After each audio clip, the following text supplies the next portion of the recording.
the answer. Oh, Simon, what's up? Yes. Hey, Shimon. Oh. All right. What's happening, dude? It's Sakal Jr. All right. So in the end of last week's Parsha, we know that Hashem, that Moshe gives a little bit of like a chutzpahdik answer and says, God, you sent me here to Paro to take the Jews out of Egypt. And as soon as I walk in there, Paro doubles down. He gets upset. He makes things worse for them. Lama arayota, lama zeh, right? That's what Moshe says. Me'az bati el Paro. Translate to why what? Why would you make it worse? Like, why make it worse for them? Like how Lamiyashon Ra, right? From the moment Me'az bati el Paro ledaber bishmecha rala amazeh. Ratzil lo yitzalta tamecha. He says with chutzpah, he kind of says, how could it be that as soon as you tell me to go into Mitzrayim to go save your nation, not only did I not save them, it made it worse. So in that context, it says in this week's parsha, it says V'yidaber Elohim al Moshe v'yomer elav ani Hashem, right? And he says Elohim, which is lashon, right? It's kind of justice, din, right? So Moshe kind of Hashem tries to give Moshe a little bit of like a little bit of musar, right? And he says that you shouldn't have asked him that way. So now, based on this kind of the juxtaposition between the two psukim and the two parts of the parsha, meaning even though the two parshas are separated, we really have to view it as one kind of storyline. And so, what we have to do now is the Zera Shimshon quotes a Midrash Rabbah from this parsha on the pasuk in Kohelet. The pasuk in Kohelet says, "Ufaniti ani l'rot b'chochma ha'ledut b'sichut, ma she'ayiti machkim u'marei la'atzmi shani yodea dat Torah." He says here, Kohelet says, "Paniti ani l'rot."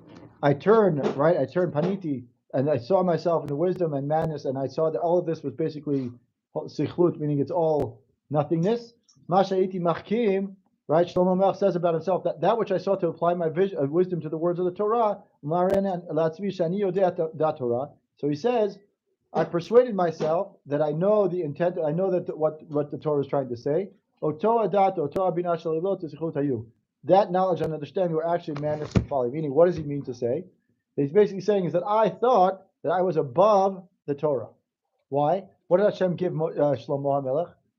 The gift of wisdom, right? So Hashem says, well then Shlomo HaMelech incorrectly says, well if Hashem gave me the wisdom, then I'm above the wisdom that everyone else has.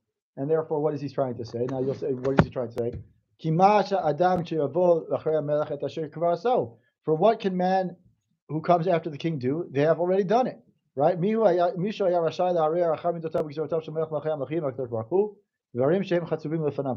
that his ways are matters that are already kind of done beforehand. For they have already done it, meaning that anything Hashem does, he first confers with, right, he speaks to his entourage. So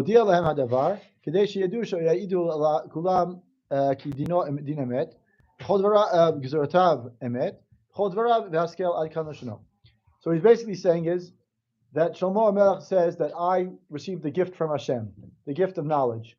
And since I know the gift of knowledge, who does Hashem, before Hashem gives something out, he talks to his Beit Din, he talks to Palmal Yashamala, right? And he says that once his judgment is true, right, then he says every word of Hashem is refined, and therefore it's a matter decreed by angels. So we have a question. Zera Shimshon asks a question. He says, why we should not be questioned? Anything that the Torah gives us, anything the Torah says, we should not question. Anything that happens, anything that Hashem does, is already been kind of conferred upon by the Malachim. Is it permissible to ask the question? Yes, sir. Just have everything you just described now, from beginning to end.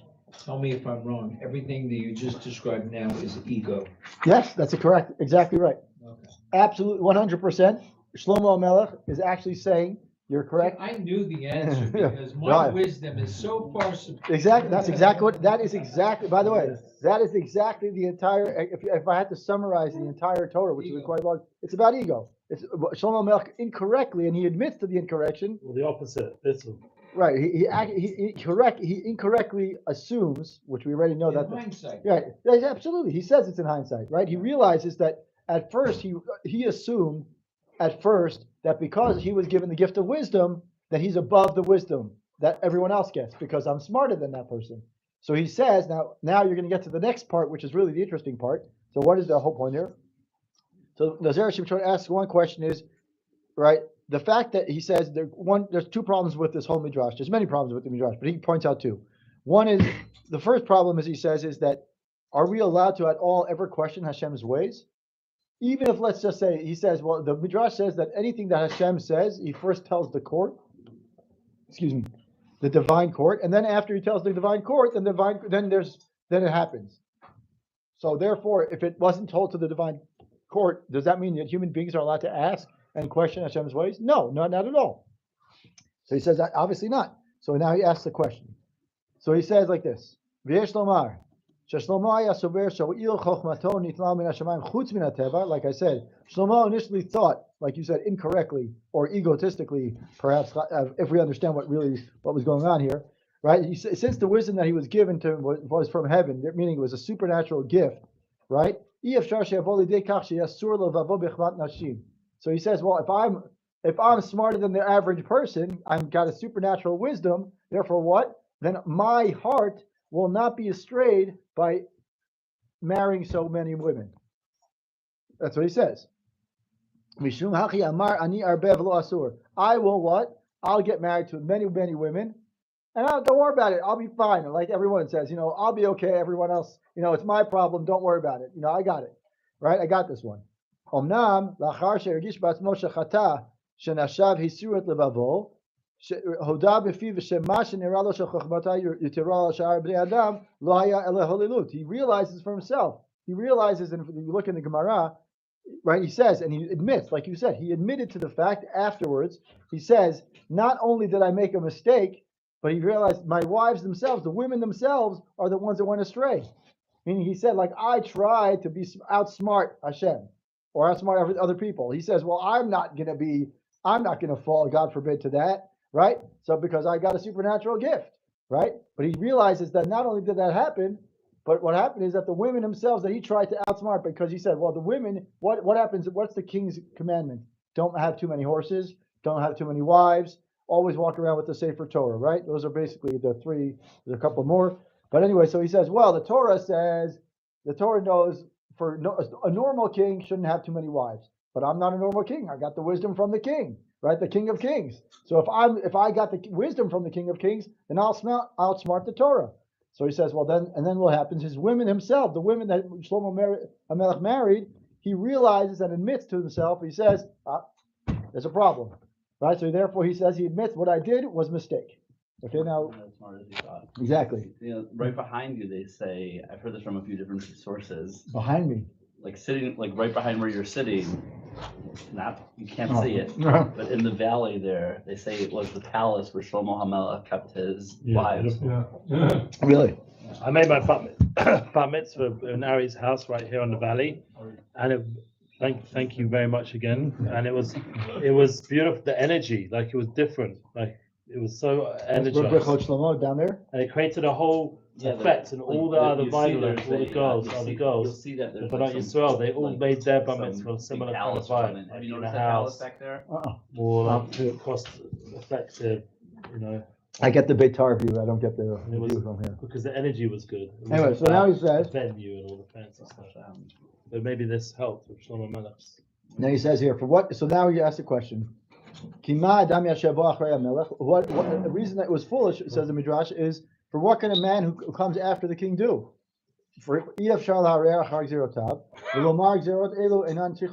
A person cannot question Hashem's decrees, right? Because what happens once they're decrees, right? You can't and claim that the particular decree is not good for it's good for him but not good for me, or I'm better than that decree. You can't do that. So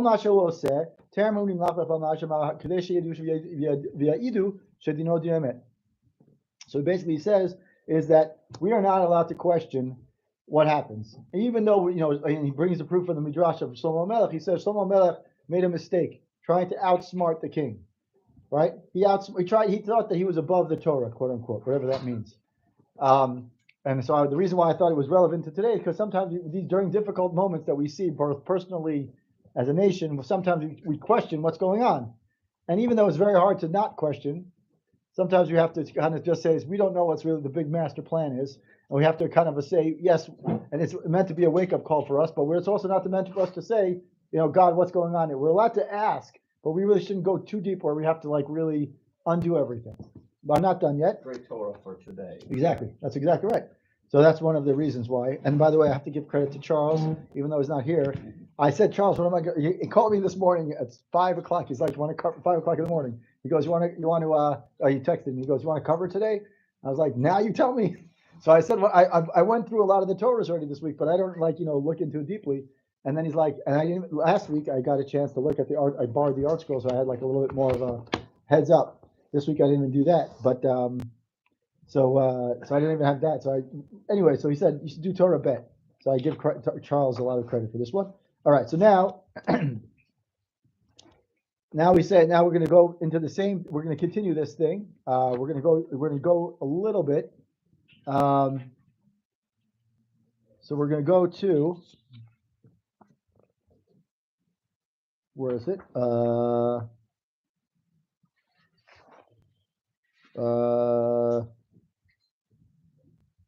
Hold on one second here. There's a part here. Okay.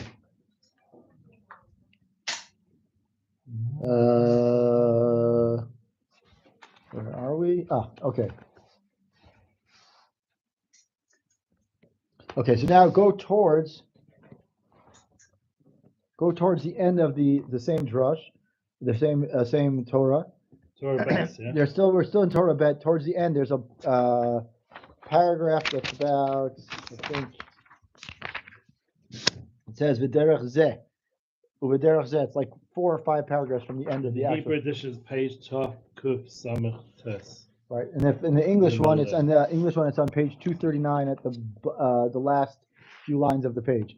V'derech zeh yavoar. So he says here, further, the whole idea that leads us, the whole idea of judging an erroneous calculation, meaning the whole idea here is that, and he goes through it very deep. He continues on for quite a while, the Zera Shimshon, but I'm skipping intentionally. And he says that basically the whole thing here, the whole concept and the whole premise of this whole Torah is that it was a mistake. Shlomo Melech made a mistake, similar to what Moshe Rabbeinu last week's Parshat. He made a mistake too. He got upset. Sometimes we do that. We get upset at a moment, or we think that we're above the situation, or we don't understand the full picture, right? As it says, right? What do we say? Minametza karati. We're in a very constricted point of view. We call out to you, and then what happens? Hashem answers us by giving us the fuller picture, right? We start seeing the fuller picture. But when you're in the moment, you get stuck in that very narrow-minded thing. And so what Moshe got, whatever it means, Moshe was in a bad situation at that moment, and he only saw that thing. So in this case, what happens? He says like this. He says, now we can understand about the whole idea of Shlomo Melech's sin. It says here there's a Yalkut Shimoni that's very, very strange. He says, it says at the end of his life, and if this is based on a Yalkut Shimoni that's in Sefer Melachim, Melachim Aleph, it says that when Shlomo got old, his wives swayed his heart. The Midrash says, Amar Rabbi Yehoshua ben Levi, Alta Yud v'nishtata lifnei HaKadosh Baruch Hu. The letter Yud arose and prostrated himself in front of Hashem. Amra lefanav, it said before him, that is the Yud, the letter Yud says, Ribbono shel olam, hakatavta b'toratcha ot achat levatala. Have you written one letter in the Torah that was for nothing? Meaning, are you going to even waste one letter? Amar Rabbi Shimon bar Yochai, Allah Sefer Mishneh Torah lifnei HaKadosh Baruch Hu. The book of Mishneh Torah, that is the book of Devarim, came up and said to Hashem, Ribbono shel olam, Shlomo mevakesh lakor et Yud mimeni. Behold, Shlomo has wished to uproot the letter Yud from me. Amar LaKadosh Baruch Hu, Shlomo batel, chayecha. Shlomo batel, Shlomo will be wiped out. Umeya kayotze bo, and 100 like him. Vot achat ina betila ad kan l'shono. And not one letter will be wiped out from you. Meaning, it's a very strange, esoteric midrash. So he says, "It's kfar manu The ministering angels, that is the malachim asharet, malachei asharet, don't judge a person or only judge a person for the actual deed. Meaning, after the punishment for the sinful intent comes automatically. So what happens is that although the judges, that is the malachim, judge Shlomo for committing a sinful act, his punishment for the intent had yet to be determined. The Shlomo did not sin in his thought. He did not intend to transgress what he said, what happened there. In other words, he made a mistake in his thought, in his thinking. Right? His reasoning was wrong.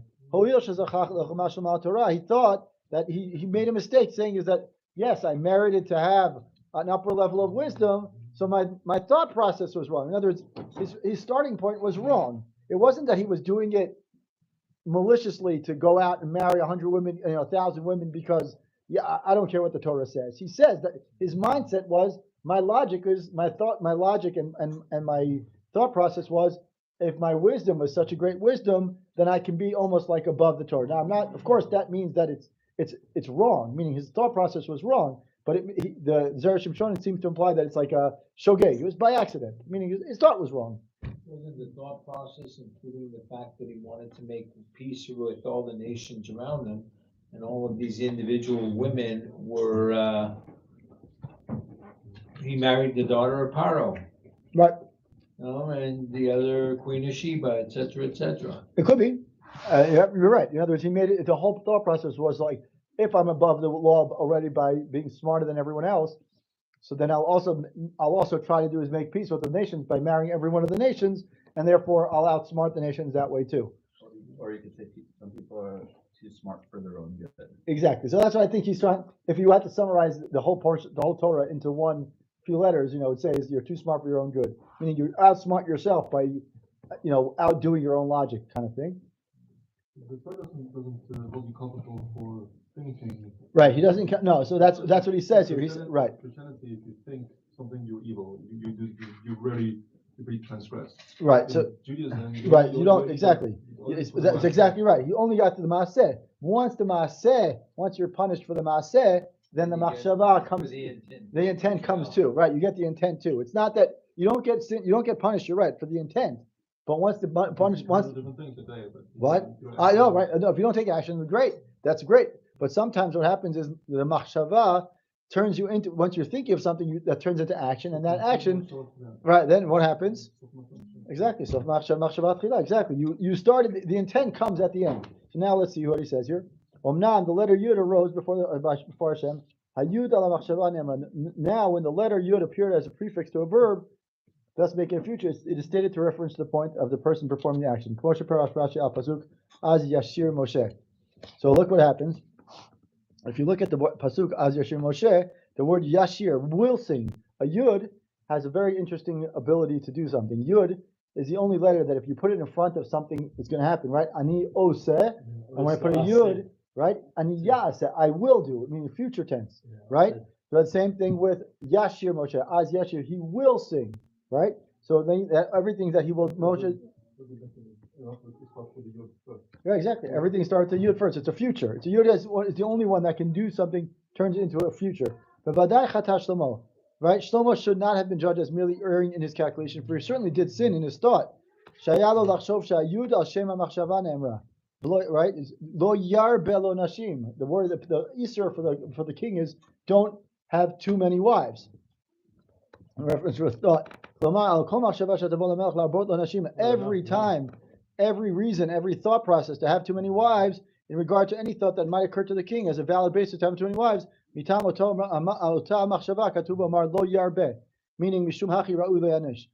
what happens, he says, is if you look at the pasuk lo yarbe lo nashim, lo yarbe means it's not even on the thought process. If a king even thinks, right, even if he thinks about the fact that he's going to have too many, he can outsmart the thing, or even if he thinks that he can have more than a certain number of wives, that the Torah is coming to tell him is even that thought process, he's eligible for punishment because the Torah itself says lo yarbe, right, with the yud, that yud there says you shouldn't have too many, and even the thinking of trying to have too many is already a problem. Now he says the last part, which is Rabbi Shimon Bar Yochai, about the whole idea of Sefer Bamidbar coming and saying is, what's going on here? Nakat Davka Sefer Mishnah Torah. Rabbi Shimon Bar Yochai says, he says specifically chose, according to the Zera Shimshon, he specifically chose the Mishnah Torah, that is the Sefer Dvarim. Why did I say Bamidbar? Sefer Dvarim. So he says, what happens in the mitzvah of Hakel? Hakel happens at the end of Shnat Shemitah. The Kohen gathers all the Bnei Israel in front of the Beit HaMikdash, and he says, right? What happened is the king would, not the Kohen, sorry, the king would come read in front of Bnei Israel the whole Sefer Dvarim from Sefer Eila Dvarim till the Shema Yisrael, right? Then he would skip and read Hayah Yishma. These are the psukim that are meant to encourage people to perform mitzvot, right, and strengthen them to their hands in religion. That's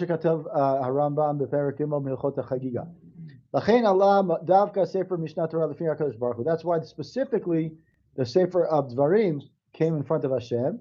He's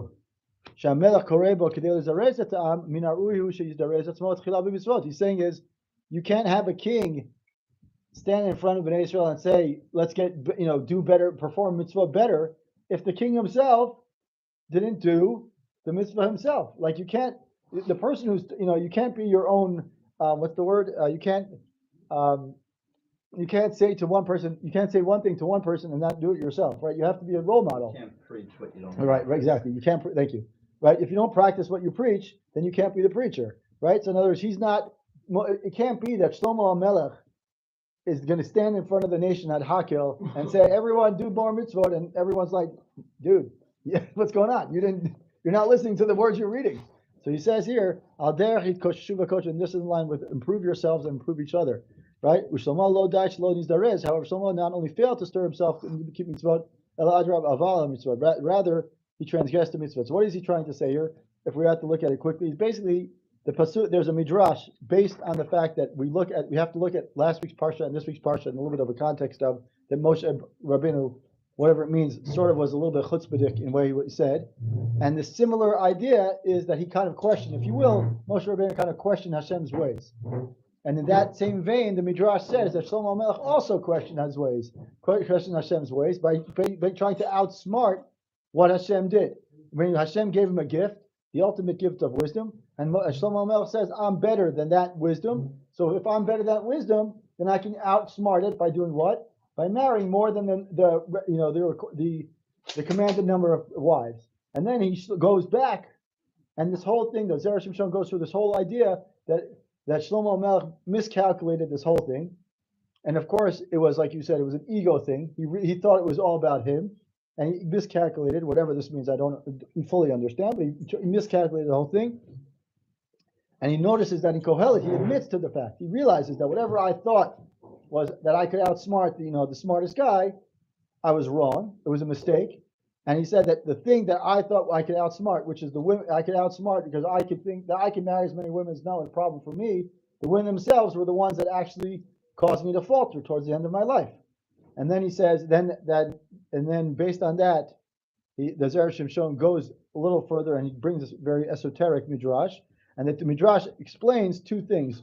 One is that why the letter Yud. The letter Yud is because the letter Yud has this ability to change something from a present to a future, and the Torah itself, the Yud from the Yarben Lo Nashim, the Yud from Yarben Lo Nashim is trying to tell us that the king himself, every time he even thinks, meaning he's in the future, he potentially could outsmart something.